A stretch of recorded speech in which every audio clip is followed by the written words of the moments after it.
Olá a todos, nosso GT9, Educação à Distância, eu sou o professor Marcelo Sabatini, poderia comentar. E assim, foi um GT onde foi bastante informativo, tivemos bastante diversidade, professores, alunos, praticantes.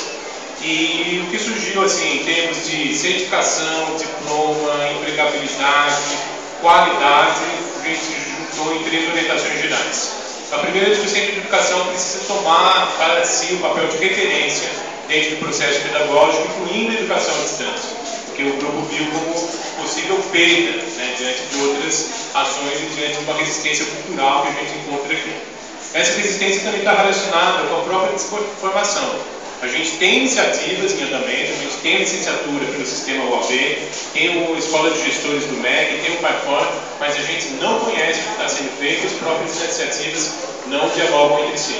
Então, a gente precisa desfragmentar essa situação. E o terceiro seria justamente trazer mais o debate, trazer a formação de professores, trazer a cultura digital para o centro de educação nos 2 sentidos. Trazer a educação à distância mais do que presencial e o presencial também se apropriar de coisas que a gente faz no digital. Ok? Obrigado.